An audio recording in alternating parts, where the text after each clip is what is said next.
দেখো বন্ধুরা, আজকে হচ্ছে বৃহস্পতিবার, মা লক্ষ্মীর বার। আবার তার মধ্যে হচ্ছে আজকে গুরু পূর্ণিমা। আমি সকালবেলায় স্নান করে পুজো দিয়ে দিয়েছিলাম, তারপরে রান্না করেছিলাম, কিন্তু সকালবেলা তোমাদেরকে দেখাতে পারিনি।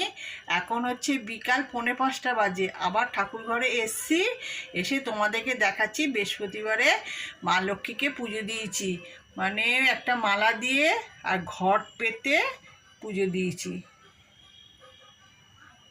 সকালবেলা কেন দেখাতে পারিনি, নাতি নাতনি দুজনেই স্কুলে গেছিলো, খুব হুড়োহুড়ি তাড়াতাড়ি করতে হয়।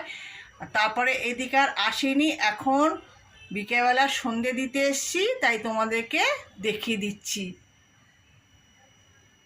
তোমাদেরকে না দেখালে ভালোও লাগে না, প্রত্যেক দিনই দেখাই তো, যে আজকে বৃহস্পতিবার গুরু পূর্ণিমা তোমাদেরকে দেখাবো না, মনটা মানছিল না, তাই সন্ধে দিতে এসে তোমাদেরকে দেখাচ্ছি। সব ঠাকুরকেই ফুল বেলপাতা দিয়েছি, ফুল তুলসী দিয়েছি, আর সকালে ভোগে দিয়েছিলাম জল মিশ্রি।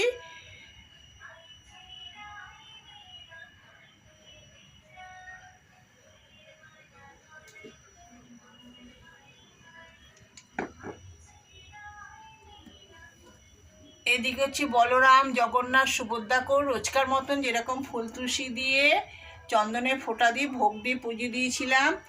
রাধাকৃষ্ণকেও তাই স্নান করিয়ে ধোয়া জামা পরিয়ে ফুল তুলসী দিয়েছি। দেখো সকালবেলা টাটকা ফুল এনেছে, ফুলগুলো দেখেছো কীরকম হয়ে গেছে, বৃষ্টির জল পড়েছে তো কীরকম হয়ে গেছে, পোকা পড়ছে। এখন এই সন্ধে দিয়ে ফুলগুলোকে পরিষ্কার করে দেবো, কিন্তু আজকে আমি শয়ন দেবো না, কেন আমি পূর্ণিমাতে গোপালদেরও শয়ন দিই না, রাধা গোবিন্দকেও শয়ন দিই না। ফুল টুল পরিষ্কার করে ওরা বসেই থাকে।